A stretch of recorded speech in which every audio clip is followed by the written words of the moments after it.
इस बुलेटिन के प्रायोजक है पान बहार प्रेजेंट्स बाहुबली पान मसाला। हर शहर हर गली राज करता है बाहुबली। नमस्कार, अभय न्यूज के 7 जनवरी गुरुवार शाम के बुलेटिन में आप सभी का स्वागत है। आइए चलते हैं उज्जैन जिले की कुछ खास खबरों की ओर। हाल ही में देश भर में बड़ी संख्या में कौवों और अन्य पक्षियों के मरने के मामले सामने आ रहे हैं। लैब में जांच के दौरान इन पक्षियों में H5N8 वायरस पाया गया है, जिसे एवियन इन्फ्लुएंजा के नाम से जाना जाता है। ये वायरस केवल बर्ड टू बर्ड ही ट्रांसफर होता है। इससे इंसानों को किसी प्रकार का कोई खतरा नहीं होता। ये बर्ड फ्लू का बेहद कमजोर स्ट्रेंथ वाला वायरस होता है। हालांकि एहतियात के तौर पर गुरुवार दोपहर को पशु चिकित्सा विभाग ने पोल्ट्री फार्म संचालकों की बैठक ली, जिसमें उन्हें इस वायरस से नहीं घबराने की सलाह दी गई है। साथ ही साथ उन्हें इससे बचाव के तरीके भी बताए गए हैं। बैठक के दौरान पशु चिकित्सक डॉक्टर मुकेश जैन ने बताया कि फार्म में 10% सोडियम हाइपोक्लोराइड का छिड़काव करके इस वायरस से बचाव किया जा सकता है। इसके अलावा ब्रॉयलर बर्ड को दी जाने वाली एंटीबायोटिक और विटामिन बी कॉम्प्लेक्स के डोज में 25% बढ़ोतरी करके देने से भी इम्यून सिस्टम को बढ़ा सकते हैं। फार्म में बाहरी किसी को भी आने नहीं दे। बर्ड की दिनचर्या पे विशेष ध्यान दे। मरने वाले बर्ड को जमीन में गाड़े ताकि इन्फेक्शन के फैलने की संभावना कम से कम रहे। इस प्रकार की सामान्य सावधानियां रखकर इस वायरस से बचाव किया जा सकता है। बैठक के दौरान पोल्ट्री फार्मरों ने बताया कि राजस्थान, महाराष्ट्र, नई दिल्ली और अन्य राज्यों से ट्रेडर्स कम भाव में ब्रॉयलर मुर्गियां लाकर जिले में बेच रहे हैं। इस दौरान मरण को रास्ते में ही फेंक दिया जाता है, जिससे इन्फेक्शन फैलने का खतरा बना हुआ है।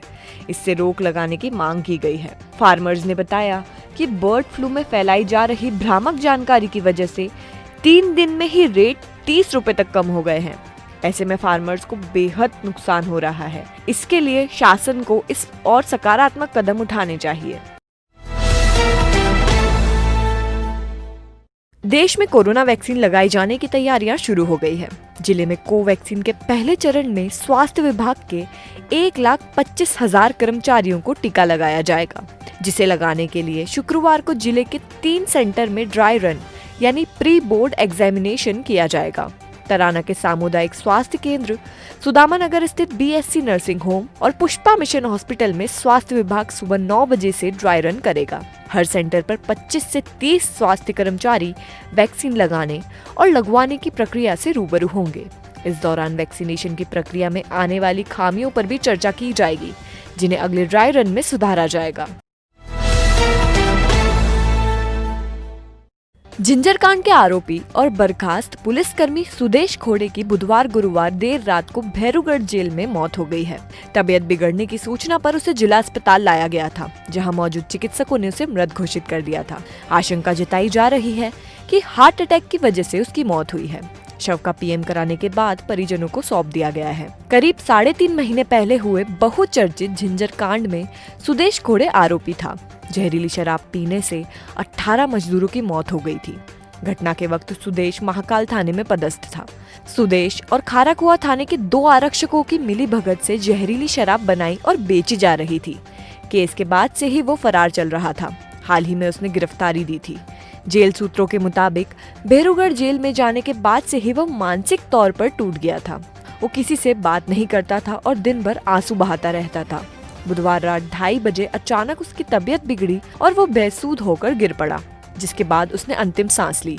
सुदेश के बाकी साथी भैरूगढ़ जेल में बंद है। इधर हाई कोर्ट ने झिंझरकांड के अन्य आरोपी संजय शर्मा की जमानत याचिका स्वीकार कर ली है। संजय शर्मा शराब गोदाम के पास संचालित केमिकल फैक्ट्री का मैनेजर था, जिसकी मिलीभगत से ही फैक्ट्री से स्पिरिट बेचा जाता था। इस स्पिरिट का उपयोग जहरीली शराब बनाने में किया जाता था। High court advocate Virendra Sharma ने संजय शर्मा की जमानत याचिका कोर्ट में पेश की थी। पर प्रथम दृष्टया में मृतक के शरीर पर कोई चोट का निशान नहीं है, कोई ऐसी सुपरफिशियल इंजरी नहीं है, कपड़ों पे कोई डिस्टर्बेंस नहीं है, कपड़े व्यवस्थित है, जो पहने थे वही कपड़े हैं और मृतक के शरीर पर कोई ऐसा प्रेशर मार्क या ऐसी कोई चीज़ नहीं है। हमने मृतक का होल हार्ट और विसरा और सभी चीज़ें सुरक्षित करने का डॉक्टर को निर्देश PM फॉर्म में दे दिया है।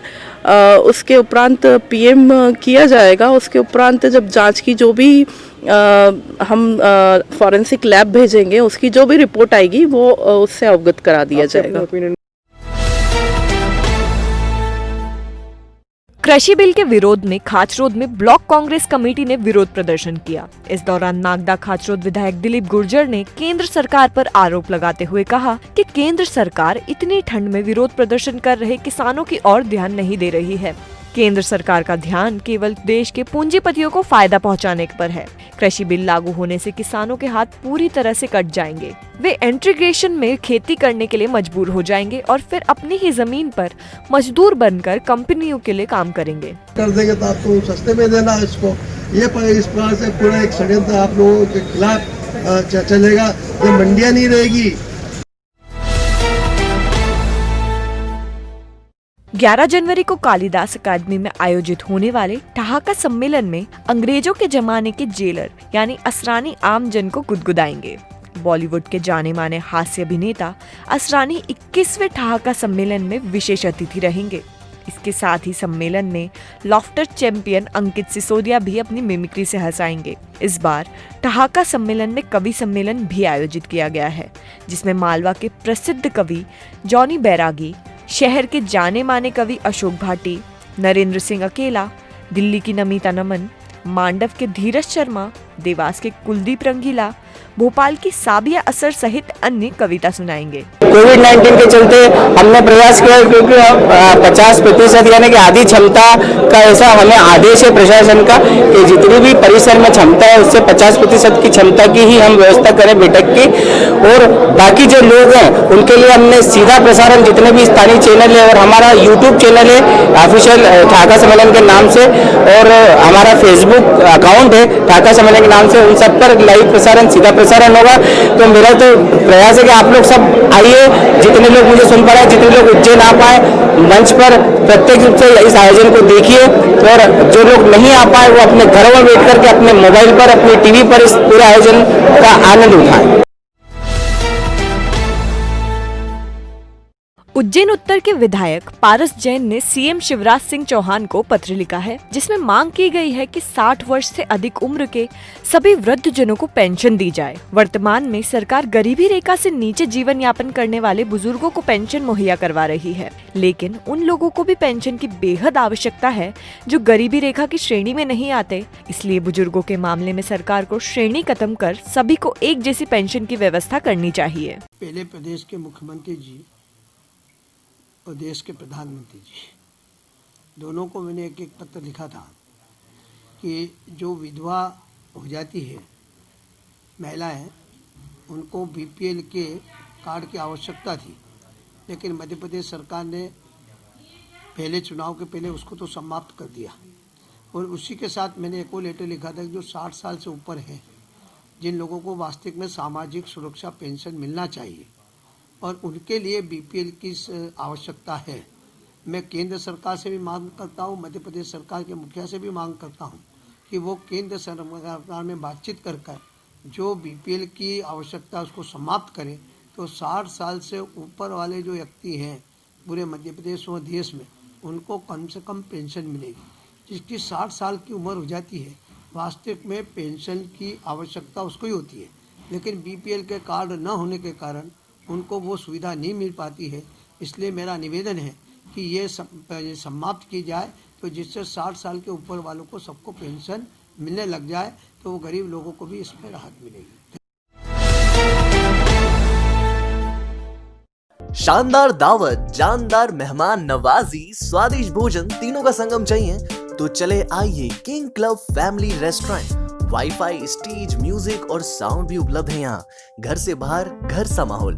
किंग क्लब पर परिवार के साथ एक बार जरूर आए। स्वादिष्ट भोजन के साथ साथ सुविधाओं का आनंद लें। Birthday party, kitty party, business meeting, हर तरह के कार्यक्रम के लिए बेहतर माहौल। King club family restaurant, C1/5, Mahakal वाणिज्य केंद्र, देवास रोड। सेंधवा में रहने वाली महिला ने कॉलोनाइजर के बेटे पर प्लॉटों को अवैध तौर पर बेचने का गंभीर आरोप लगाया है। 37 वर्षीय सुनीता पोरवाल पति विजय ने बताया कि कानीपुरा में मनीष महाडिक ने कॉलोनी के नक्शे में हेराफेरी कर उसके 3 प्लॉटों को किसी और को बेच दिया है। मनीष महाडिक के पिता मधुकर ने कॉलोनी काटी थी, जिससे उसने ये तीनों प्लॉट लिए थे, जिसकी रजिस्ट्री भी उसके पास है। लेकिन पिता की मौत के बाद मनीष ने कॉलोनी के नक्शे में हेर फेर कर उसके प्लॉट किसी और को बेच दिए। उसने थाने में भी शिकायत की है, लेकिन सुनवाई नहीं हो रही है। शिकायत करने पर मनीष जान से मारने की धमकी भी दे रहा है।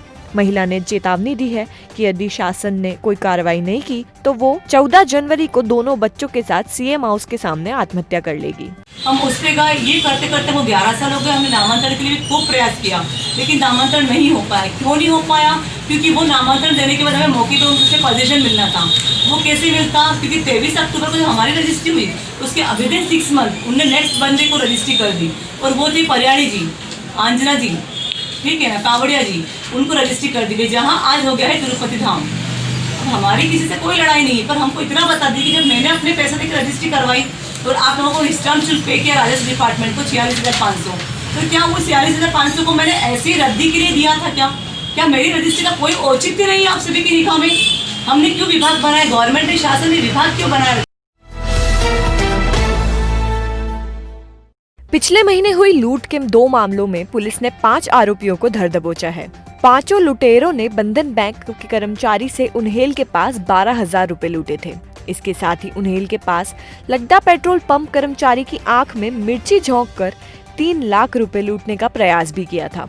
पुलिस ने 5 आरोपियों से जिंदा कारतूस और 2 पिस्टल सहित 4 बाइक भी जब्त की है, जिन्हें न्यायालय में पेश कर पीआर मांगा जाएगा। सीएसपी मनोज रत्नागर ने बताया कि आरोपियों से पूछताछ के दौरान जिले में हुई लूट की अन्य घटनाओं की जानकारी भी मिल सकती है। उस पर से हम लोगों ने थाना उन्हेल की टीम, नागदा टीआई शरमचंद शर्मा, उनकी टीम प्लस नागदा का स्टाफ, मेरे नेतृत्व में श्रीमान पुलिस अधीक्षक महोदय एडिशनल एसपी साहब के द्वारा एक टीम का गठन किया था।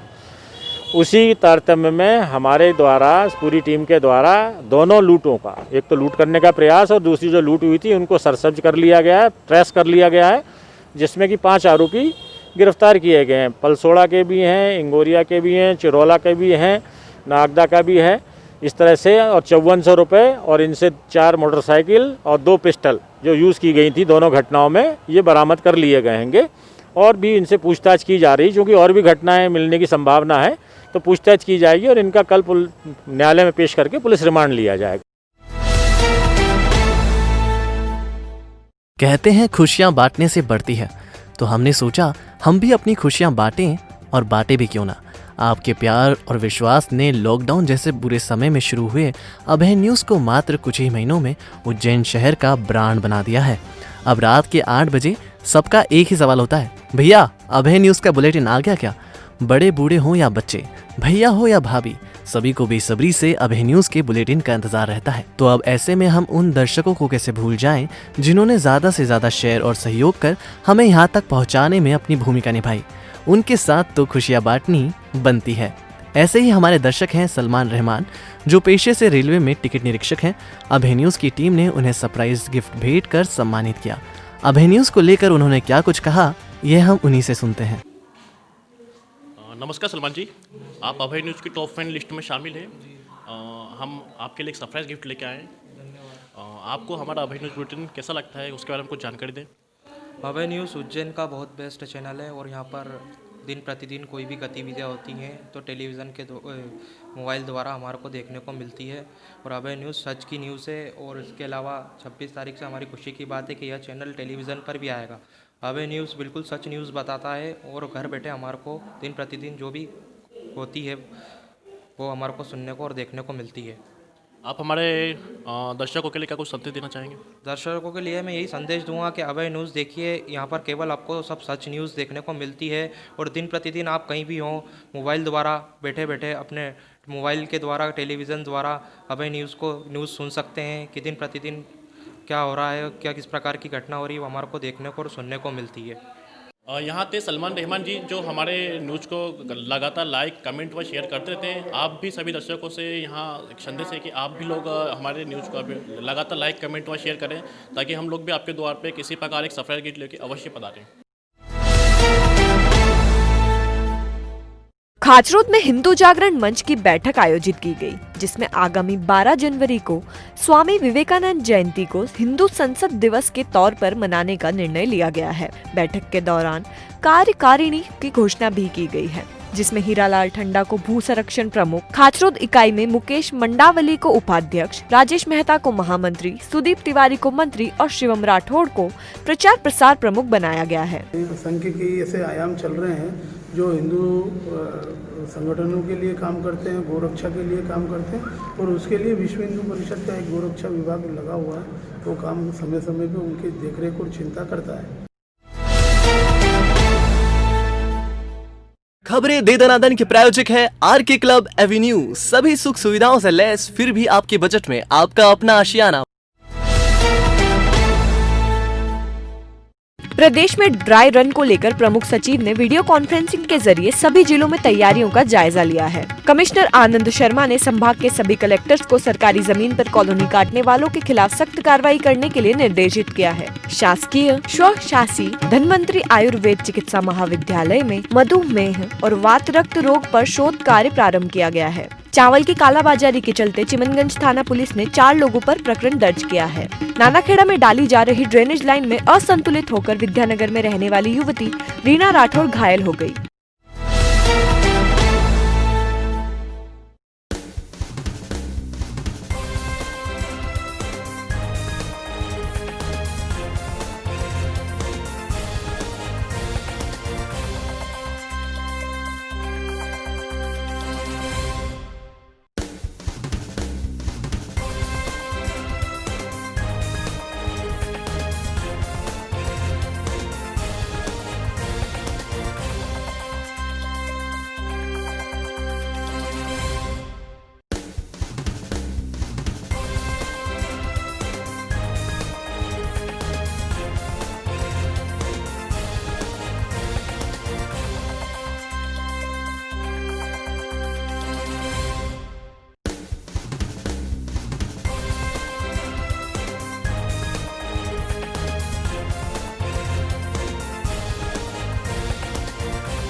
तो आपने देखा उज्जैन शहर का आज का हाल। कल फिर मिलते हैं इसी समय। नमस्कार।